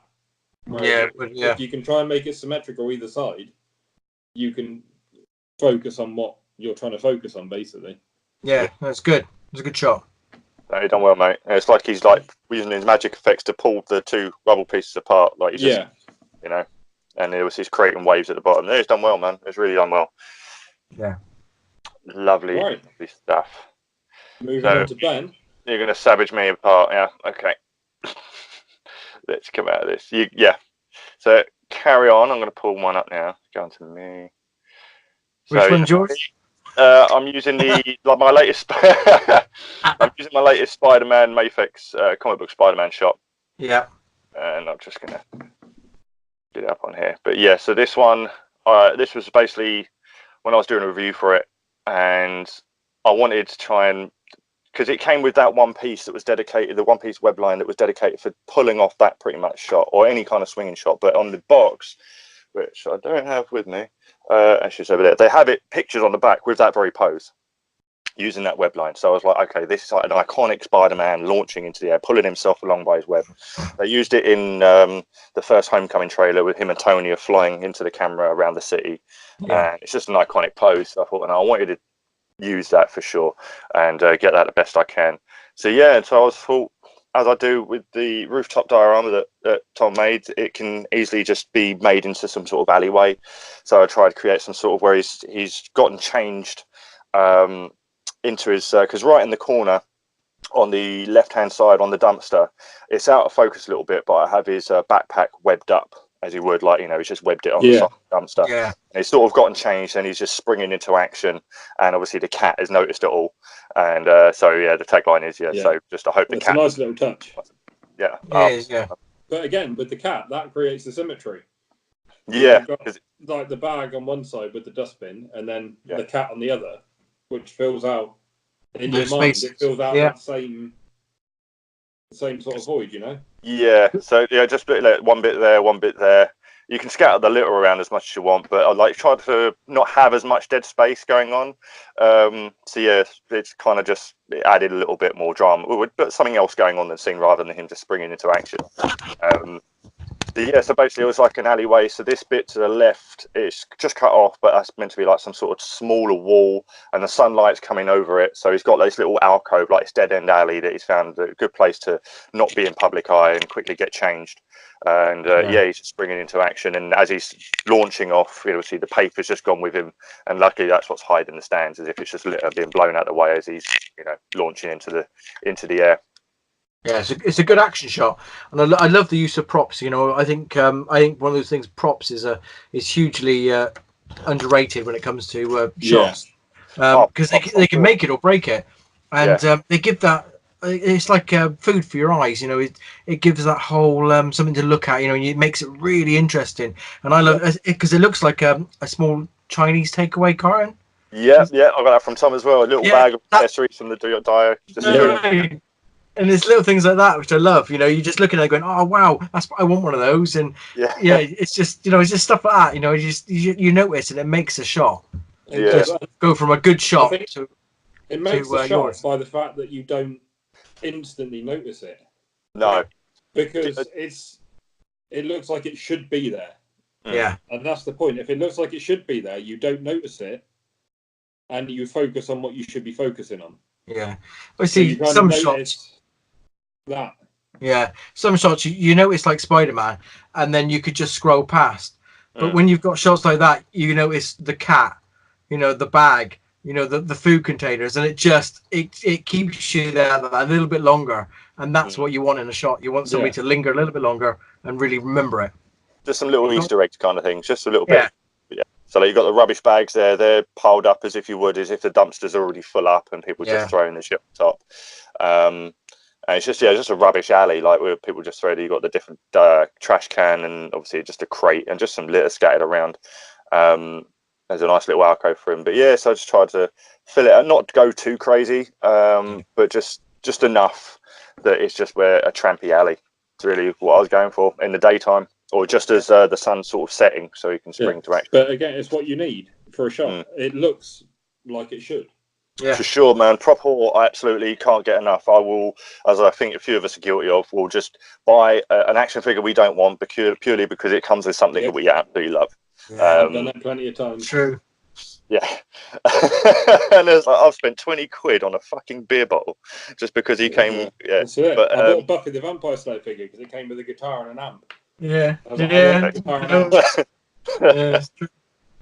Yeah, and like some of these figures come out with some damn good accessories. But I mean, that's the thing with it, even if you haven't got a Dio, going on the conversation we were having earlier on the message group was that if you just using a plain poster background, and if you've got, these are more easily accessible than having a whole diorama commissioned. So even with exactly these are. Yeah, and you can even buy bundles like the WWE line. They come with loads. You can buy whole job lots of just the accessories, and they scale well. And it's so much easier to get hold of. And you can it just adds, even when you've got a plain poster background, if you've got some environmental pieces or something, and can just add the main thing that you need is props are more important than dios. Yes, if you're for sure. Working out what to spend your money on, spend it on props. Yeah, because you could have the world's best dio. Yeah. If you haven't got the props to flash out the scene, Yeah. you're not going to look good. To be an empty apartment, without a couch, a little TV, some shit going around, and that's why I went for. If anyone's struggling, if they doesn't want to spend money on buying a whole figure just for accessories, annoyingly, even though they can be out of scale, for minuscule shit like around the house or like for an alleyway or something like that, the dollhouse miniatures, they say they're in 112, they're not really, but I found a little company on eBay that sold nothing but little household shit, so little tiny mini security cameras, some light switches, and a whole plethora of little DVD cases, and I thought, wicked, just little household shit, and just scatter them around. I had a little coffee table and I just scattered some DVDs around, and you could have like Deadpool sitting on the couch looking at a DVD, so I'm putting on a movie or something, and it would actually have a cutout of the movie in it, and just little shit like that. It's just random. And I bought the 3 50 Shades of Grey books. They're this big. Each to their own, but Yeah. There's nothing inside. I couldn't read it that well, but I thought this would be great for like some sort of Deadpool bin, just sitting there reading 50 Shades or some shit. It's like I've got piles of books. I think I've got How the Grinch Stole Christmas, I think, in like like just tiny little props like that, and beer bottles and wine bottles, and I got a small 112 quibbler from Harry Potter. You know, the magazine quibbler. Yeah, I got that. It's that big. Yeah, Nice. sad. Yeah, but hey man, it works. And you know, you not everyone will have that. unusual places. yeah. I bought a load of birds last week, a few weeks ago, that I've used in a couple of shots, like Spider-Man shots. Fire Pride. And they're cake toppers. Oh man, yeah, that's it. You can grab just the randomest places. You can grab the best. That's a good idea. No. You wouldn't find them under like 112 or Doll's House or anything. They're under cake toppers, but they're 112 scale flying birds. Yeah. And they can, if you're doing like a rooftop, I've done them with a couple of rooftop shots with Spider-Man swinging through, and you have a couple of birds in there. It just fills out the scene. Yeah. But I've done it with him chasing the birds like the bloody pigeon level on the PlayStation game. Yeah, but I could have done that shot with just a blue poster board background with nothing else around it, because I had the props were the main part of it. Yeah. So I think getting props should be if you're just starting out, especially. Yeah. Props should take priority over dioramas. Yeah. And I build dios, so I'm kind of fucking myself out of money, like. But get props before you get anything else. Yeah. And it's like some lines like DC Diamond Selects, they have little diorama bits with them. Some, they're not best, but they have little environmental pieces. But they come with some amazing props. Like the X-Files ones came with the desks. Yeah, and I've got the desk and that from the Scully. Yeah, I think if you're gonna so if you're gonna buy a street dio, buy props for that dio. So you fill it. Don't just buy random shit. If you're gonna do if you're gonna buy a street dio, don't buy fucking living room furniture. No. But fill it out with what you're going to do, like Ben's picture, with the dumpster, and you've got the newspapers and all those sort of things. Just buy it, use it, and it'll work for so many different shots. Just it's invaluable, isn't it? Invaluable. Yeah, you get universal and you get some stuff that absolutely, like you say, like this is like the street rubbish, but the beer bottles can be used for anything, and then you got your living nice room. Armpit. Sorry, everything's fallen over. All right, you want to save those armpits? Just peeking out. Yeah, that's it. Edit that out. Just book it out there. Hang in, mate. I had Nightwing set up on your diorama because I was looking at the props for that I've got set up. Yeah. Didn't work out. But Nightwing was on his face. Nightwing. DC Collectibles every time. Even DC Collectibles figure for like 30 seconds and it's on his fucking face. I know. What's the one figure that keeps falling over on you? Do you have one? Yeah, what one figure that just keeps falling over and just won't stand out? It'll stay up for a little bit and then you just fall over again. Oh, fucking all do. No, if it's new, they usually stand up really well and they stay there.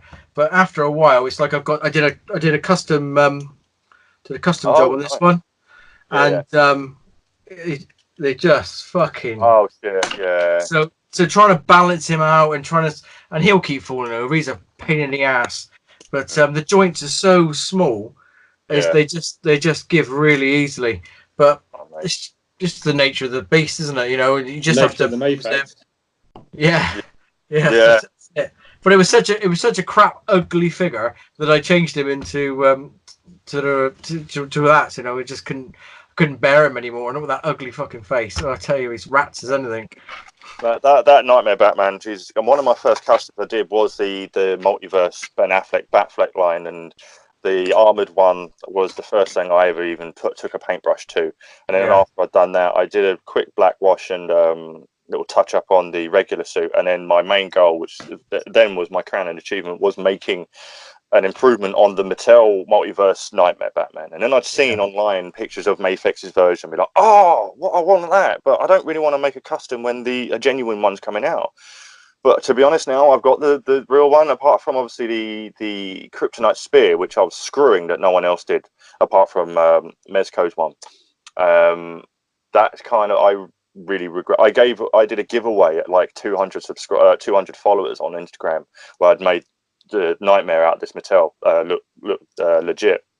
I would have wished I'd kept it now. Yeah. That Nightmare In fairness, I quite like that Maplex one. It's got the accessories are badass. I'll give you that. Apart from that Affleck head, I'm looking at because it's on my shelf now. I can see it. But yeah, mine hasn't. I've only ever shot it, I think, once or twice, and it's just stayed up there. I've not really had much use. I wouldn't know what to do with it, but I quite like it. Right, we have to pause it there because I need to go for a piss. All right, mate. Right, that'll wrap it up for now, guys. Tom, enjoy. Have a good one, dude. Right, so Thomas has left the building. Hopefully, he closes the bathroom door. I think he's in the bathroom, isn't he? I don't know if we're just letting him have a break or we're going to wrap up or not. But what time are we at? We're at 45 minutes on this one. So we're gonna go on to the ones that other people pick for us, aren't we? Yeah, we'll move on to that when he gets back. Yeah. We'll talk about it for now. But yeah, no, the one figure on me that kept falling over was the Black Series K2SO. And I'd have him, annoyingly, I still do have him on the back, but I've had him leaning back. But that guy, his legs are perfect, you know, they're rigid enough, all the joints are there, and as soon as you stand him up, leaned. I have him at the back, and he keeps pushing all the rest over. So, and I've got him on the back, annoyingly, but I've lent him so he's leaning, so he can't fall over anymore. Figma are bad for that, though, aren't they? Yeah, that's one line I've never owned a figure from was Figma. Oh, I think they're good, and they can work really well. You know, that's what they always do, but they can do, depending on the range. I use a lot of movie figures, so the detailing for the face is really good. Of course, if you're going to stick a Figma in there, so you know they're often sort of animated sort of feel, haven't they? So they don't sort of go well. But if you put them in the background, you know, like walking around or facing them, welcome back. They look quite good. Figma are good for anime. Not really good for like the Marvel line they did was fucking dreadful. Oh, it's terrible, awful. Apart from the Hulk, Hulk was good. Yeah, and the Iron Man was nice because you can get away with Iron Man looking a bit anime, you know. But yeah, exactly. It can work well on screen, but Christ, yeah, the other ones, good lord. Thor. Oh, that Thor was an eyesore. It's an abomination against humanity. Yeah. Yeah, they're a massive hit and miss. I always saw those in between Mafex and SHF was like the Figma because they were kind of like, you know, hey guys, can I join your club and being a good, you know, import company figure? Look what we got, and everyone was like, yeah, good, you tried, bless you. Some figures they do, like if you want an anime figure, Figma. Yeah. Well, they do a really good. Generally, apart from One Punch Man, that was awful. Yeah. Oh, that one, yeah. That's a shame. They do a really good Goro, don't they? Is it Goro? My Japanese isn't brilliant. But that's they do a really good figure, and that's quite lifelike. And I'm hopefully going to get that one soon. But it's just finding it for a decent price. But like the Berserker, the guts, and you know, those ones are. Yeah, they do. They after. The only they've just done a Predator though, which doesn't look very good to me. Yeah, I noticed that. Just especially you're talking about like £100 for this Predator. Yeah. And it's Shit. tiny. That's it. Even compared to other Figmas, it doesn't scale. Yeah. Well, apart from the girls. Well, even then. I mean, but this Predator's like 6 inches tall. And it's like that scales with nothing. No, not unless your figure line is 4 inches tall. Yeah. Like it'll scale with like 3 3/4 Star Wars or G.I. Joe. That Predator's perfect. Yeah. But yeah, actual man-sized lines. Yeah. Man-sized lines. Hell yeah, man. Yeah. So I picked a shot of yours, Ben, that we can go over. Be gentle. Yeah. So I picked the Venom shot. You know, you did a custom Venom. Yes, the panel. The panels. And I picked that one. You know, just for one of my favorite shots of yours. It's definitely gonna be that one. It just looks amazing, and I know you did a lot of custom work in that, didn't you? Yeah, man. And it just really shows. I'm really appreciative of it. That's what sort of inspired me was that very scene in the movie was what inspired me to do the custom. It just looks amazing, doesn't it? So if you could just talk us through that, especially how you made it, because how did you get those the teeth? Mate. What gets me is the spit going down from the tongue Yeah. to the teeth, and it's just all of it, isn't it? It's just That actually I learned from an Instagrammer. I saw he do it on his venom, but he had the regular, before mine's all customized to shit with the tongue and stuff, but same head but unmodified. He just did the venom spit. So I asked him how he did it, and he showed me. It's just this pot of like little stick of adhesive, but it's like it's clear, but it's very, very tacky, and it stays stringy. So I just used a toothpick and just ran it from point to point, and it stayed flexible, and it worked out well. Hit it with a bit of just some gloss liquid. I got this bottle of Tamir gloss. Had no idea I had to shake the thing up first, because I just applied it neat out in the bottle, and it turned everything to look like glass. And as soon as I touched it, it just completely came off of my hand. Didn't realize I had to shake the whole thing up before it dried. But yeah, so that's how I got the saliva effect, and then I just covered the whole thing in a gloss, so it made the whole tongue and teeth in the inside of his mouth just look wet and horrible. But so going on with the Tom Hardy head, I say it took me ages to get a head sculpt track down of Tom Hardy. I knew there was one out there. I knew it, and I was determined. I did not want to have to try head shrinking myself, but I found a guy on Instagram. He had a few. Bought one off him. It weren't too expensive, but it was shipping because he lived over. I think he was in America, and so I managed to get that. And I had no idea how I was going to sculpt. I was confident I could sculpt using a reference picture of that very scene, where it's half just open up, we are Venom coming back in. I'd taken it still, and I'm pretty sure I could sculpt the head part. When it came to the teeth, I was still clueless. I just went with a theory I had, and it luckily panned out, where it was basically the very tips of toothpicks. Before, I went through so many damn toothpicks, because basically I tried to sand the very tip so it had a little bit of a curvature to it. Yeah, I remember you sending me the photos while you were doing it. And it was that was painful. Really good. I accomplished it the best I could, but then when it came to like just snipping the end, I'd snip it, the thing would just shoot off and be gone. And I thought, no, I'm gonna have to do this all over again. So yeah, after about 100 times, I managed to get enough. I basically snapped the end of a toothpick off. I'd had the bottom part of the gum sculpted, but it was still soft. I hadn't baked it yet, and I just imprinted where I wanted the teeth to be. So the holes were already there. So I knew then, because I knew I would have to paint the head first, but the teeth would have to be the very last thing, because if I put them in and then tried to paint the head, that would be a nightmare. So the teeth were the very last thing to go in, and luckily that sort of worked out. That was only a theory in my head. I had no idea if it would work, and that sort of worked out well. So all the holes remained there.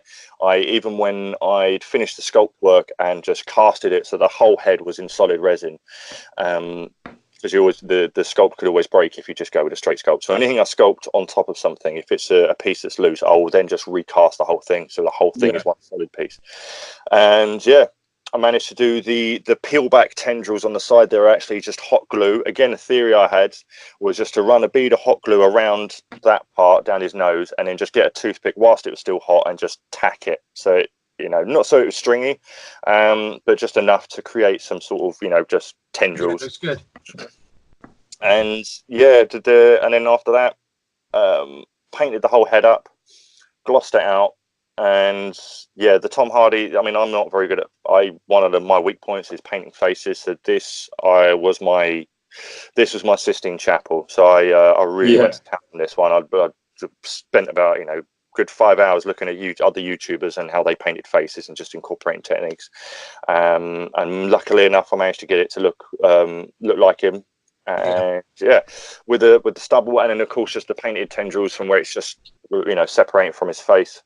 And then went in with the toothpicks. I managed to get them all glued in, painted them up, and got it to fit on the neck peg of the body. And this very scene is what I created the whole head for, is to try and recreate this.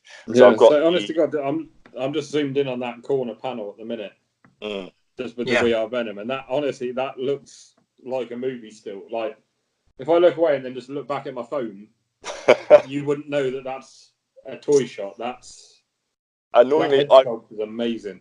I wish I'd taken a shot without the speech bubble being there, so it was just that shot. Yeah. But But annoyingly, I didn't. I just took one. My whole aim was to get this scene. So the speech bubble itself, that is the background, trying to just get him looking down like it's just some sort of ceiling with a fluorescent light on it. It's actually just this lamp, and if I've got it here with me, it's one of your. It's the rooftop die you made me. It's the floor it's the floor of the office on top. Oh yeah. Just literally just had it balancing on top here, and zoomed right into his face, and it just looked like a fluorescent light on the ceiling. That truly is the Dio that keeps on giving. It really is, man. I've done so many things with it. And, yeah, the speech bubble was a nightmare because I had that coming down. I had it planted in one of the creases of the ceiling and run it really long piece of wire coming all the way down so that the speech bubble was pretty much by his face. So the face and the bubble was in focus. Yeah, and so that's always the problem with cutouts, is trying to get the cutout in focus with the character. Yeah, exactly. If you're going to have a cutout and if it's not stuck to the character itself. Yeah, if you've got it propped up and it stands well hidden, it's trying to get the face in that line of focus that you have. Yeah. And if it's on the in front of it or behind, it's going to go out of focus. Trying to get that is a nightmare. Especially if you're doing a camera and you're not messing with like the levels of depth, you just want a standard shot.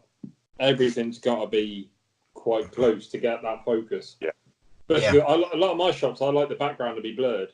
Yeah. So a bit more depth, which makes it even harder to do the cutouts because everything's got to be quite close. With the figure.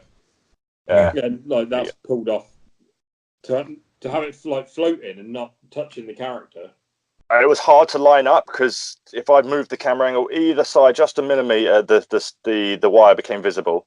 To get it so that the whole thing was just in perspective, hidden, was tough. The one in the first panel, that was easy enough because he was backed up against the wall anyway, and that again is just wire straight through the dire wall, a very thin bit of wire, and the panel's actually like just that far away, so it stayed up there pretty well. And that's just a homemade one.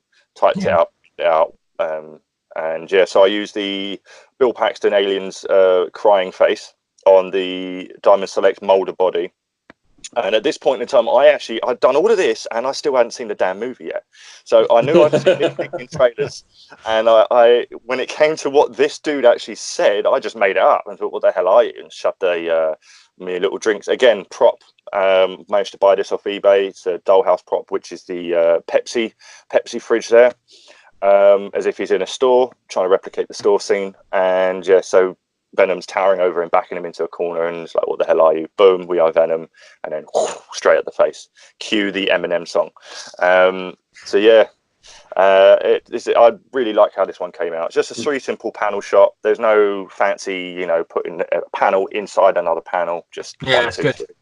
It came out better than the film. Yeah, and then watching the film and realizing that's exactly what that dude said freaked me out. So I'm glad I got that right. It's lazy writing. Very much. So that's how it went down, man. But I've got a bunch of progress work in progress shots of how the head all came around. Some of my highest liked stuff actually was just documenting the entire process of me making that head.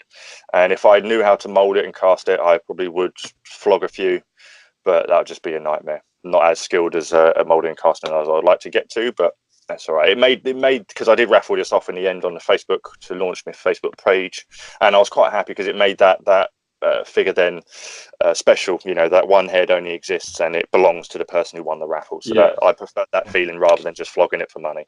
That I knew that piece was in a good home. So that's how it went down. I had to obviously get a few shots in before it went away. So I'm just glad I was able to do the very thing I set out to do, which was nailing this scene. So thanks, guys. Really glad you like it. I appreciate it, man. Okay, so so Karl, you pulled up one for me, so I'll go with Karl's shot. Go with Karl's shot, yeah. Which is that basically it's another movie shot, and it's another one that looks straight from the film. One of my favourites from you, Karl. This one is it looks exactly like from the trailer. And I think Instagram wise, I think this is an absolute crime the amount of likes that you've got on this shot on Instagram compared to how good this shot Yeah. is. So slept on, it's ridiculous. You know, It's absolutely fantastic. It literally looks, again, like a shot from a film. And it's the whole lighting. It looks like it's outdoors. The light you've got looks like exactly like a dull daylight setting, and the fog itself just looks perfect. You got the dust coming over, like the dust from the collapsed buildings wafting over. It looks unbelievable. Yeah. Honestly, it's amazing what you can do with baby powder. That is amazing. I wouldn't have never thought of that. Never thought of that. And I did. I took it outside for that shot. I don't do many shots outside because the weather in this country is so unpredictable.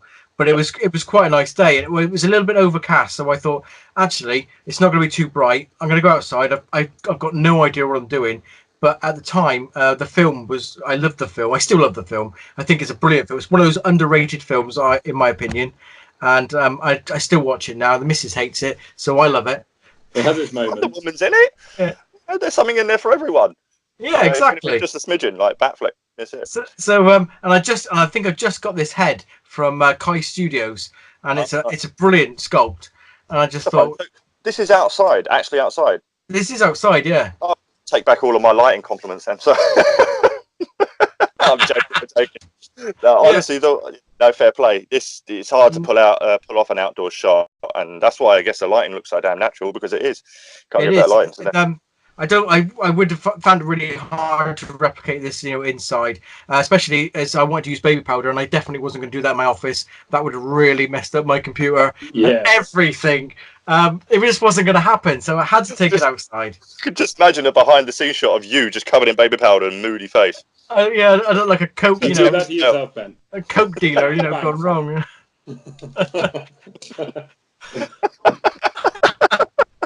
When you hug a girl that's got too much makeup on.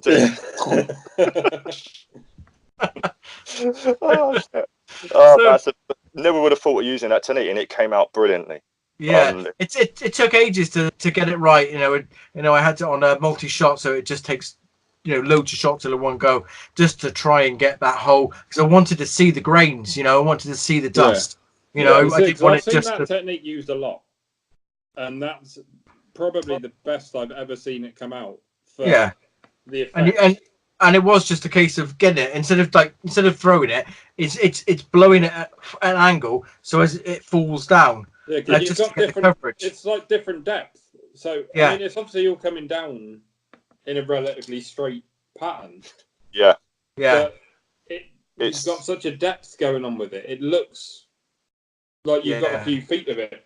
If you know, I come down. Sprinkled on the car and the figure as well, just like it's just raining. I tried to overshoot the figure just because the first time I did it, it was falling down on the character, and it was just all in front of the car, and it just hit the main character too much. So I wanted it, but I still wanted it there. So in the end, I had to I just blew off the excess on the front, and then tried just get it fall over the back of them. So it was it just gave that effect that it was just the city in chaos. It creates the depth of the shot. Absolutely.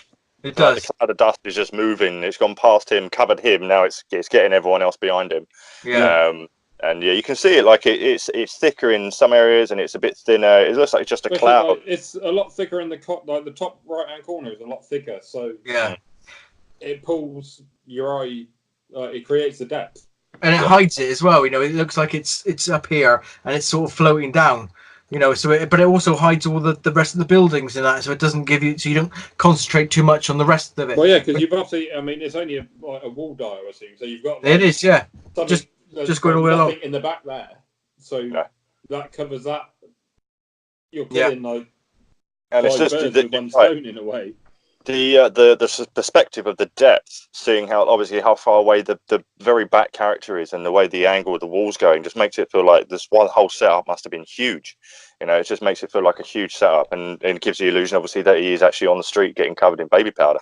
It's kinky stuff. It looks brilliant, man. That's what I mean. It looks absolutely brilliant. The moment it was one of those shots I did. I wanted to do it. I didn't think anything of it. It was just one of those throwaway shots, like when you've not really got much of an idea, but you're going to have a go at it anyway. and it really blew up. It's like 800 and something likes on ACBA. So and I was really shocked that it would even get that far, because it wasn't one of those ones I planned in my head. No. Because the ones the ones I planned don't go very well too often. That's always the way. It is. Again, this, just like the last shot, it looks like a still from. If you just glance at it, it looks like a movie still. It doesn't look like a toy shot. I just realised I don't even like this shot on Instagram. I've passed it about 20 times. My bad. It's liked now. This is what I mean. It's an under-liked shot on Instagram. It is. It is, yeah. Assholes. No, it's massive, criminally unliked on Instagram for sure. But no, I'm glad it got the love it needed to on ACBA, that's for sure. And that is, normally it's the flip. Normally it blows up on Instagram and then just tanks on the group. But it's just the nature of the beast, I guess. But yeah, this is spectacular, man. Yeah, absolutely. All right, cheers, man. Yeah. Cheers, guys. It is me to you, Tomo, and I am going for your King Kong shot, sir. Now, I remember when you shot me a picture on WhatsApp when you've got this, and it was obviously everyone had this at the time, pulling out loads of shots. Then it was the same standard, not really the same, but there wasn't many scenes to try and get creative with. No, this is that's the main problem with this figure, is what do you do with it that no one else has done? For sure. But here, I would obviously this water technique, mate, you nailed it. And what I love about it, I'm going to get this bloody thing up, is just to the right, there's a little ripple going on, and it works like it really does look like he's moving through water, and the water is moving with it. You know, that's one the first time I tried it with the cling film. Yeah, and which is basically what it is the whole setup is on a piece of dark blue paper, and then basically I put the cling film, just a layer of cling film down, put all the rocks around it. Yeah, and then scrunch the cling film up around the rocks, so it kind of looks like you've got waves washing up against the rocks, basically. Perfect. Yeah. No, and they're real rocks as well. Yeah, the ones I found at a job I was on. Just I was like, I'm taking those home. That'll come in handy. That's the end of their rockery. No. But again, it goes to show that you can make a shot from just basic things like that's a piece of blue paper, a bit of cling film, and some rocks. And it's a simple shot, but some of the simple shots they look amazing, and it's not to do with it's not to do with the amount of props, and sometimes it's the dios, or they can subtract if the posing spot on. Yeah, it just makes a shot. And I think you need to nail the posing and lighting are the two main things to any shot. Yeah, and then you flush it out from that point. I mean, luckily this one didn't need much flushing out because it's Kong walking through. This is it. This is walking through basically like a river around. Yeah, the perfect no dio, no problem scenario where it's just it doesn't need much to make it, but environmental accessories. Is that not a dio then? He made that. Let's not get into this. He made those rocks.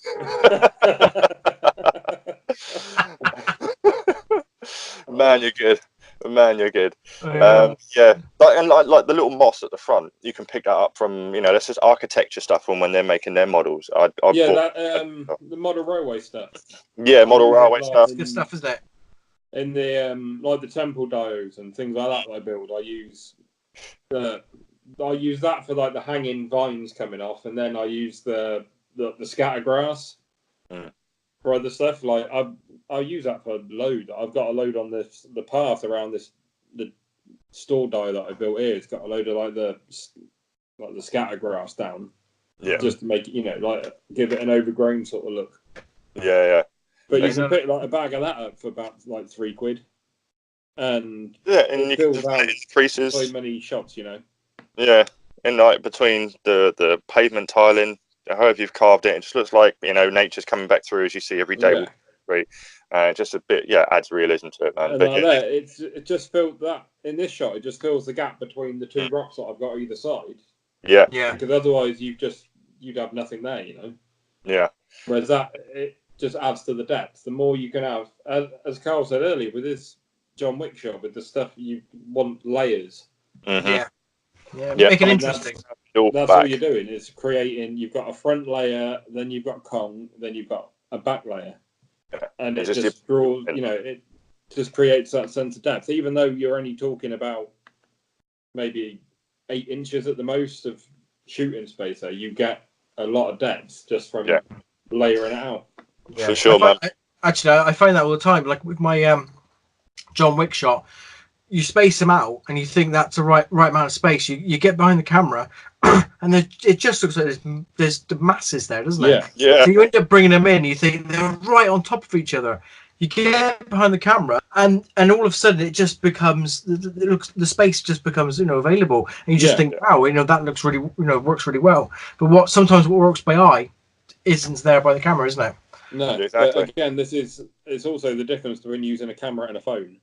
Yeah. Is that if I was using a phone, I would have to have a lot more space because obviously the phone just picks up. Even though it's a worse camera, it's a better camera if you want to pick up everything. Yeah. But for a shot like this, for example, you don't want to pick. I want the rocks in the background to be out of focus. Yeah. And I want the rocks in the front to be out of focus. Yeah, definitely. You get the depth. Yeah. But that's it, man. Using a camera doing that, you've got to have everything relatively close because otherwise it's so far out of focus that it just doesn't look natural. Yeah, that's it. Doesn't translate well, does it? Yeah. But now this, the water effect is because it's just there. It's just breaking, into view, and it's just perfect. So the clean film technique the first is. time I've used that, and I've used it in 2 or 3 shots since then. Oh yeah, your Lilo shot, brilliant. That and the Aquaman shot and things. I've really started to enjoy doing things like that. Like using simple things to make something look interesting. Tangibility as well. Hold off. And it's a lot more fun than just photoshopping a bit of water in. Is spending the time, like you spend like half an hour just messing with cling film at the corner of rocks like that to try and get a kind of wave effect coming up and things. And it's annoying while you're doing it, but when you've done it, sometimes the fun part is the grind, isn't it? Just grinding a shot out, changing anything. Actually, because I can see that, and I've done that rather than going on. I think I had this Kong shot set up for about 2 days of just going back and just tweaking, and it's such a simple shot. Yeah, but effective. But you'll go back and you'll look at the photo for like a couple of hours and you think, oh, if I just move that little piece there, and this is the thing, don't take a shot and then just and pack it away. No, it's you've got to take multiple. A lot of the time you can't leave it set up for a long. Like generally, I can't because the kids will just wreck it. If I leave it set up anywhere within a couple of hours, the kids will have trashed it. But I'll always take a few shots, load the photos up, have a look at it, see what I want to do, go back, tweak little bits, take more shots, and during the photos that you take the time on like that will generally come out better than ones that you've kind of rushed and just gone with the first few shots that you've done. Yeah, there's stuff you won't notice in the viewfinder because it's but it looks all good in the viewfinder. You get it up on the screen and you're like, oh crap, this could be doing over there. There might be a shadow just peeking you didn't notice before. So definitely multiple ones for sure. Just like I just stick the memory card and it's nearly full just because I got like about 100 of the same shot that I could easily delete. This is it. That's the same in mine, but it's always check your shots before you take your setup down. Make sure that you're happy with what you've got. Even if you're going back and you're taking it into Photoshop and you're going to do bits and pieces on it, at least make sure you're happy with the pose before you take the setup down. You can't change that. Yeah, if you try and set it all up again, it's never going to be the same. You're never going to get what you had in your head the first time. No, so just make sure you're happy with it. Make any little adjustments you've got to make, and then go from there. Yeah, that's it, man. And it's like someone could spend like 3 hours trying to Photoshop water into this shot, and it's like you could spend more time photoshopping than it would actually be and take to set up tangibly. It's true.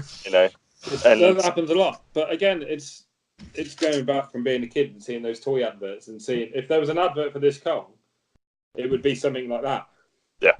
I had that set up in my room. Like, it makes you feel like that 10-year-old watching a toy advert.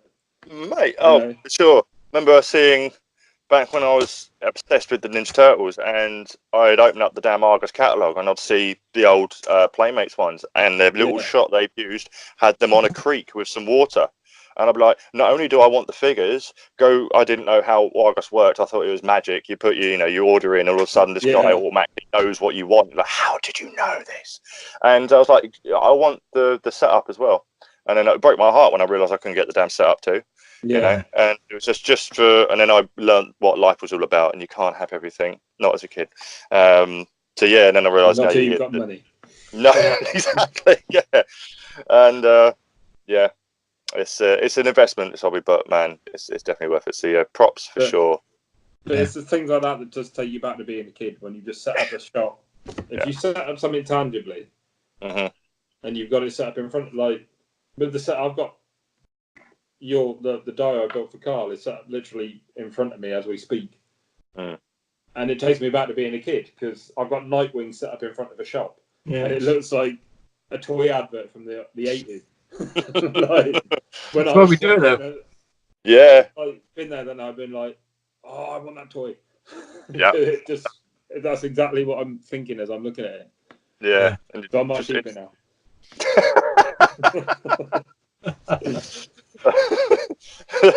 You could. Oh, no. I want one. Karl, should we drive up there and nick it? Let's do it. It's a bloody long old drive for what you get. Yeah, I bet it is. Yeah. We all are scattered, didn't we? But yeah, so now this is one definitely. As soon as I saw this, I was blown away. I was like, wow! Again, that little wrinkle creates the perfect ripple effect in the water, so it looks like when he's walking, and the water's moving with him. Just the pose and the lighting, everything. The light bouncing off the rocks just looks like the sun's right behind him. I'm flattered. You're very kind. No, for real. As the kids say, this is awesome.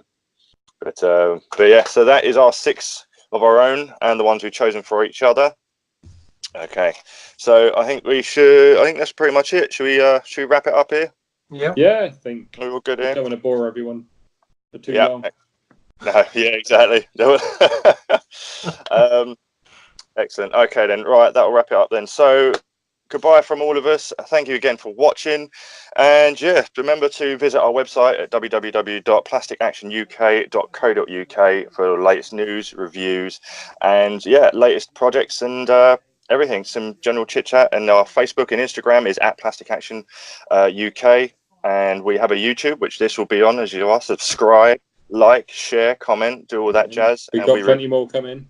Absolutely, got plenty more, all variety of videos coming from all of us, and yeah, so we're growing, and I love the way we're growing. It's brilliant. It's all moving forward, and I love it. So yeah, again, thanks everyone, and yeah, guys, been brilliant. Take care, and until next week.